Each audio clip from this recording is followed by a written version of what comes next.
안녕하세요. 마이웨이입니다. 보시는 것처럼 이 비트코인이 간밤에 조금 더 힘을 내줘가지고 이제 27K를 넘어섰다가 지금은 좀 살짝 좀 빠진 모습을 보이고 있어요. 그래서 다른 알트코인들을 보면 뭐 여전히 좀 울긋불긋하긴 하지만 그래도 이 비트코인은 조금 이 힘을 내주고 있는 이런 모습을 좀 보이고 있습니다.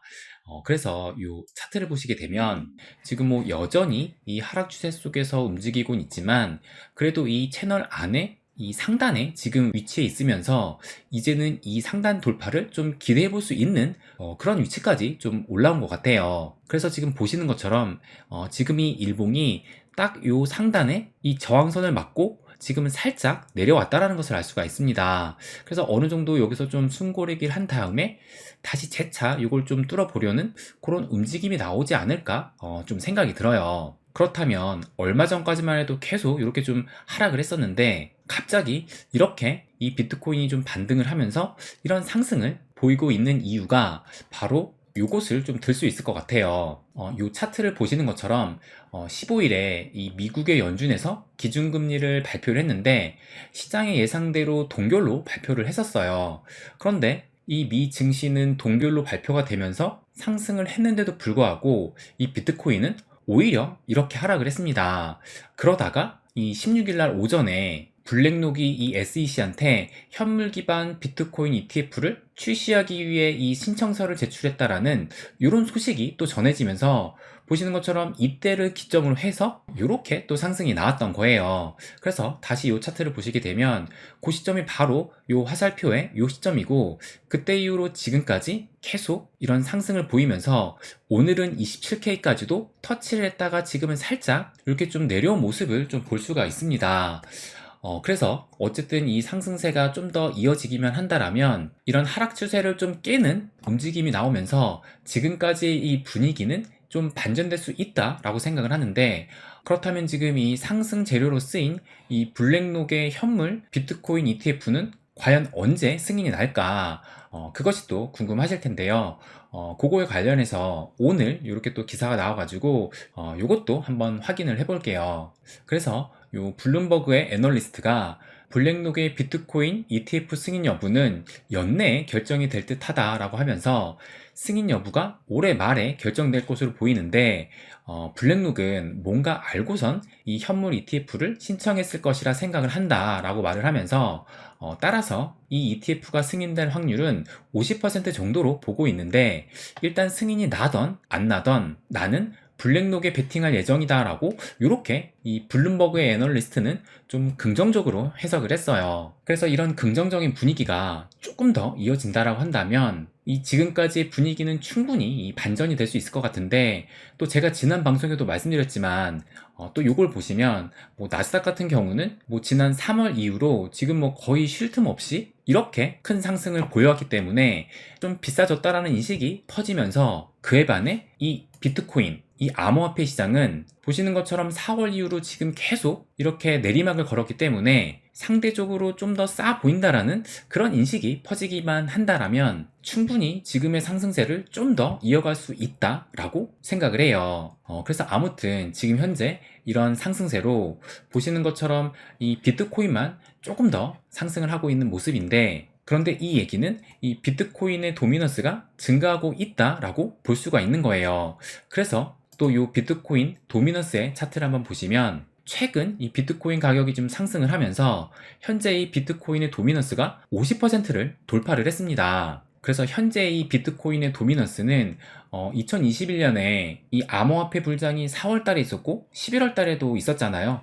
근데 그 11월 달에 이 비트코인 도미넌스보다도 조금 더 올라와 있는 상황이라는 것을 알 수가 있고 그리고 또 작년 11월에 있었던 이 FTX 사태 이후로 계속 이렇게 이 비트코인 도미넌스가 상승을 하면서 어떻게 보면 이 비트코인으로만 유독 지금 자금이 쏠리고 있다는 것을 알 수가 있습니다. 그러다 보니 이 비트코인만 좀 상승을 해서 아쉽다고 좀 생각을 할 수도 있으실 텐데 근데 저는 이런 비트코인의 도미넌스 상승이 어떻게 보면 이 불장을 만들어가는 하나의 과정이다 라고 생각을 합니다. 왜냐하면 요것을 좀 시계열을 좀 길게 보시게 되면 보시면 요때가 이제 2018년 불장을 겪고 대폭락을 하니까 그 이후에 이 비트코인 도미넌스는 이때도 거의 한 35, 37 정도를 보였다가 시장이 점차 회복을 하면서 이 비트코인의 도미넌스가 상당히 상승을 했고, 그래서 거의 한 70% 수준까지도 올라갔었어요. 그러다가 2021년 4월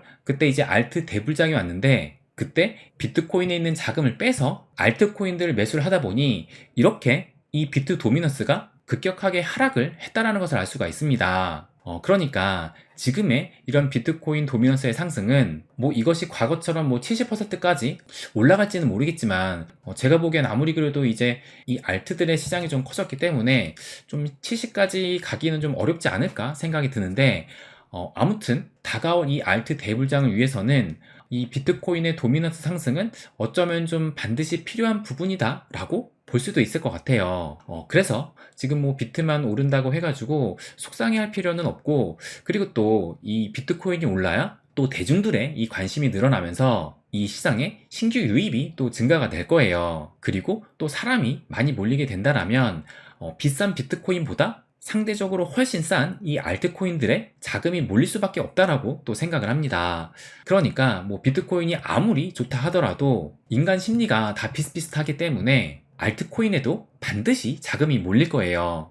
그래서 또 이 암호화폐 시장이 언제 또 상승을 할지 모르기 때문에 제가 종종 말씀드리는 것 중에 하나가 이 시장에 좀 끝까지 남아있는 게 중요하다라고 말씀을 드렸는데, 그것을 좀 증명할 수 있는 이런 데이터가 있어서 한번 이것에 대해서도 말씀을 드릴게요. 그럼 먼저 이 그래프를 한번 보시면, 보시게 되면 이게 내가 처음에 이 1000달러를 투자를 했을 때 그 기간이 2012년 1월 1일부터 2021년 12월 31일이니까 거의 한 10년, 그러니까 한 11년 정도 되는 그 기간 동안 이 보유 기간에 따라 어떻게 수익이 달라지는지 그것을 설명하는 이 그래프입니다. 그래서 여기서 이 투자 수단이 지금 MSCI ACWI라는 이 지수에 대해서 얘기를 하는데, 그럼 잠깐 이 지수가 뭔지에 대해서 한번 말씀을 드리고 마저 좀 설명을 드릴게요. 그래서 이것을 한번 보시게 되면 이 MSCI ACWI 이것이 뭔가 한번 보면, 이 MSCI는 모건 스탠리 캐피털 인터내셔널의 이 약자로, 그러니까 모건 스탠리의 자회사가 만들었다는 것이고, 이 ACWI는 여기 보시는 것처럼 All Country World Index라고 해가지고, 그러니까 전 세계의 이 주가 지수를 혼합했다라고 생각을 하시면 됩니다. 그래서 최근에 이 기사를 한번 보게 되면 우리나라 이 한국이 MSCI 선진국 지수에 이번에도 편입이 불발됐다라고 하면서 내년에는 관찰국 대상국에 등재를 좀 기대한다라는 이런 기사가 6월 12일이니까 얼마 전에 나왔는데, 지금 여기서 말한 이 MSCI 선진국 지수가 바로 요것을 말하는 겁니다. 그러니까 MSCI ACWI의 이 구성을 보게 되면 이 디벨롭드 마켓 해가지고 요것이 이 선진국 지수를 말하는 것이고, 그리고 여기는 이제 이머징 마켓이라고 해가지고 선진국이 아닌 신흥국 지수를 또 말해주고 있는 거예요. 그래서 지금 현재 우리나라가 여기에 이 이머징 마켓에 포함이 되고 있어서 지금 이 선진국 지수에 편입을 하려고 지금 뭐 수년째 노력을 하고 있는데, 지금 보시는 것처럼 여전히 편입이 불발되고 있고, 그리고 이 선진국 지수도 한 번에 들어갈 수 있는 게 아니라 1년 동안 관찰 대상국에 들어가서 그 이후에 다시 이 선진국 지수가 편입이 진짜 되는지 결정이 나는데, 지금 이 관찰 대상국 등재조차 이번에 불발이 됐다라는 겁니다. 그렇다면 왜 이렇게 이 MSCI 선진국 지수에 편입을 하려고 노력을 할까? 왜 그러냐면 뭐 흔히들 뭐 우리나라 주식시장 하게 되면 뭐 코리아 디스카운트가 있다라고 뭐 그런 얘기를 한번 들어보셨을 거예요. 그래서 아무래도 뭐 한국 같은 경우는 뭐 이 주식시장이 덜 성숙되기도 했지만 뭐 지정학적 그런 리스크도 있기 때문에 상대적으로 좀 코리아 디스카운트가 있다라고 얘기를 하는데, 그런데 만약에 이 선진국 지수에 편입이 된다라고 한다면 이 국내 주식에 대한 해외 평가가 좀 개선이 되면서 해외 자본 유입이 상당히 늘어날 것이다 라고 기대를 하기 때문에 이렇게 이 선진국 지수에 편입되기 위한 노력을 하고 있다라는 거예요. 그래서 뭐 자료를 보니까 골드만삭스 같은 경우 우리나라가 이 선진국 지수에 편입이 된다라고 한다면 약 한 50조 원 이상 이 해외 자금이 유입될 수 있다라고 그렇게 또 얘기를 하더라고요. 그러니까 이 해외 자금이 유입이 된다라면 증시 상승에 상당한 또 기여를 하게 될 겁니다.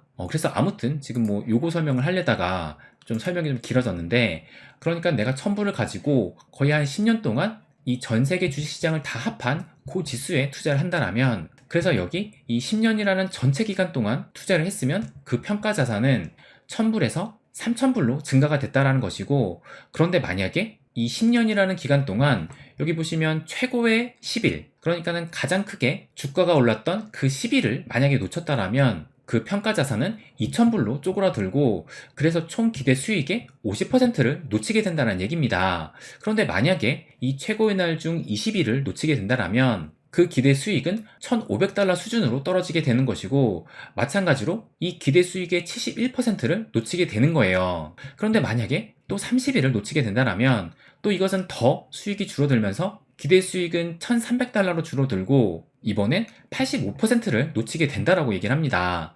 그리고 40일을 놓쳤다라고 한다면 기대 수익이 1070불이니까, 그러니까 원금이 1000불이었기 때문에 거의 원금 수준만 가져간다는 얘기고, 이 기대 수익도 96%나 놓치게 된다는 얘기입니다. 그러니까 무려 이 10년이라는 기간 동안에 단 40일만 놓쳤을 뿐인데 이 나의 기대 수익은 거의 원금 수준이라는 거예요. 그런데 이건 지금 이 주식시장을 보이고 있는 거지만 변동성이 훨씬 높은 이 암호화폐 시장은 과연 어떨까요?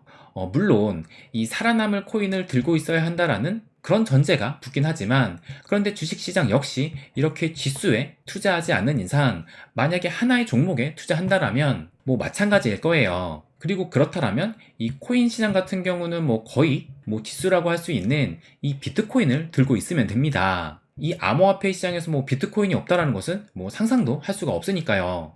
그래서 내가 살아남을 만한 코인이라고 생각한 그 암호화폐를 흔들리지 않고 전체 기간을 함께 할 수 있다라면 분명히 이런 위와 같은 결과를 얻을 수 있다라고 생각을 합니다. 그래서 이 4848, 그러니까 4989 4989 하다가 이 최고의 날들을 잃을 수도 있어요. 이것이 제가 4848 하지 않고 수량에만 집중하는 이유입니다. 그러니까 뭐 4848에서 뭐 10번 중에 9번을 성공을 한다 하더라도 만약에 그 한 번이 좀 크게 실패를 한다라면 오히려 내가 원래 가지고 있었던 그 수량보다 더 줄어드는 경우도 발생을 한다는 겁니다. 뭐 이것은 저도 경험을 통해서 또 알게 됐고, 또 저희 소통방에서도 한 회원님께서 조금 전 XRP 얘기를 하다가 뭐라고 말씀을 하셨냐면, 저도 이 몇 번 사고팔고 해봤는데 그게 너무 힘들고 스트레스 받는 일인 걸 깨우쳐서 그냥 쭉 장투로 갑니다. 기회 있을 때 추매만 하려고요 라고 이렇게 또 말씀을 하시더라고요. 그래서 제가 말씀드리고 싶은 건 이 시장에 잠시라도 떠나 있기보다 뭐 당장에는 팔고 시장을 떠나는 게 나아 보일 때도 있지만 시계열을 길게 놓고 본다라면 그냥 가만히 두는 것이 옳다는 것을 말씀드리고 싶습니다. 또 그것이 왜 그러냐면 우리가 이 타이밍을 정확히 알고 있는 그런 신이 아니라 인간이기 때문입니다.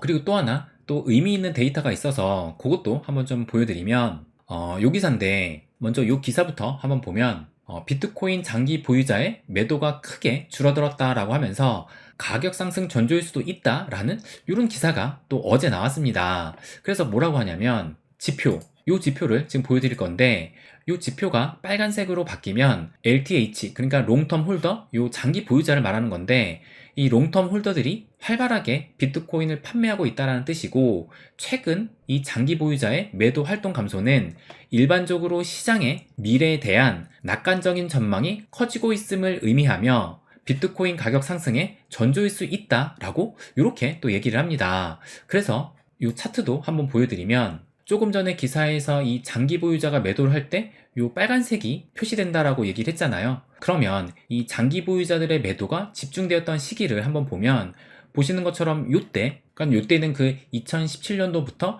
2018년 연초까지 그때의 기간 동안 이 장기 보유자들은 이렇게 짙은 좀 빨간색을 보이면서 분할로 집중해서 좀 매도를 했다라는 것을 알 수가 있고, 또 이때가 마찬가지로 2021년 그때 이제 4월 달에 점점 다가오면서 이렇게 또 마찬가지로 분할로 매도를 집중했다라는 것을 말해주고 있어요.